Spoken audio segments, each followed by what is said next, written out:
বন্ধুরা এই যে এত গরম, গাছ থেকে এখন আম পেড়ে নিয়ে আসলাম, কাঁচা আম। আর এই যে ভর্তা করব। আর এই যে এদিকে আছে শুকনো লঙ্কা, চিনি, কাঁচা লঙ্কা আর নুন আছে, ভর্তা করবো। ভর্তা বানিয়ে দেখাচ্ছি। এটাকে ভালো করে কুড়িয়ে নেবো, আজকে কুড়িয়ে করবো, কুড়িয়ে নেবো। বলুন একটু দেখা পুরা নেবে। চলো চলো কাটো।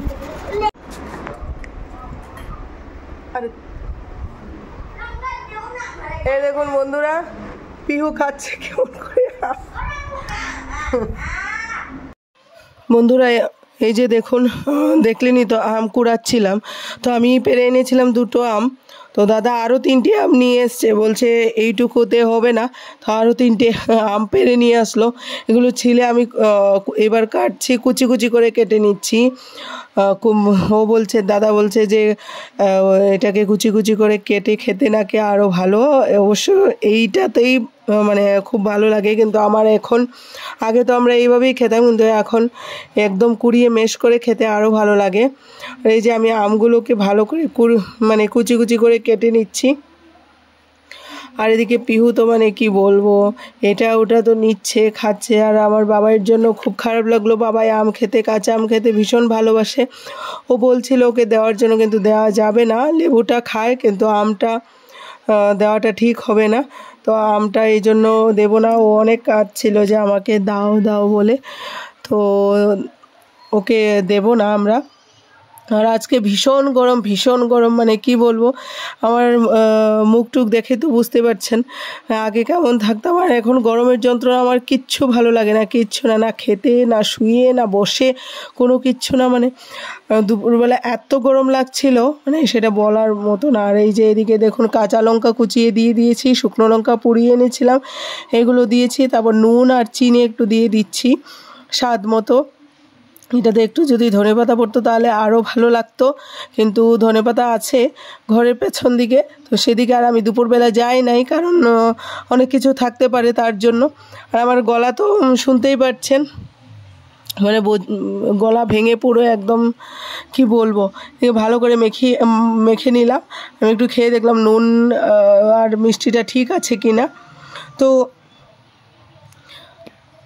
মানে অনেক দিন পর, অনেক বছর পর আমি এইভাবে আম মাখা খাচ্ছি, তাও গাছ থেকে তাজা তাজা আম পেড়ে। এবার দাদা খেয়ে দেখছে ঠিক হয়েছে কি না। দুঃখের মধ্যে একটু আনন্দের মুহূর্ত ভাই বোনের। আর দাদা খাচ্ছে এদিকে, তারপর আমি খাচ্ছি। আমি তো মানে কি বলবো, মানে এত ওইখানেও আমি ফ্রিজের জল খাই, কিন্তু এরকম মানে ডাইরেক্ট তো খাই না, এখানে এসে ডাইরেক্ট খেয়েছি। আর প্লাস হলো মানে 3-4বার করে স্নান করা, তারপরেও গরম কমছে না, 2-3টে পাখা লাগিয়ে তাও কোনো হচ্ছে না। তাহলে আমার বাবাই কী করে কত কষ্টে থাকছে আপনারা মানে বুঝতে পারছেন। যারা ত্রিপুরায় আছেন আপনারা বুঝতে পারবেন ত্রিপুরায় কত গরম। প্লাস কলকাতা, দিল্লি, মুম্বাই এইসব সাইডে ভীষণ গরম। তো আমি এদিকে খাচ্ছি, এই দেখুন একদম হাত আঙ্গুল চেটে পুটে খেয়ে নিচ্ছি। তো এটা মোটামুটি ভালো হয়েছিল, টেস্টি হয়েছিল। এখন খাচ্ছি।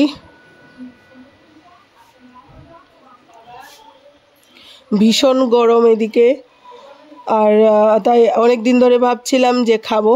আর পিহুকে দিলাম, মানে পিহুর একদম শরীর টেনে গেছে, ওর মানে ইউরিন করতে অনেকটা সমস্যা হচ্ছে। জল খাওয়াচ্ছি আমি, ঠান্ডা জলই খাওয়াচ্ছি এখন, নাহলে ওর খুব কষ্ট হচ্ছে।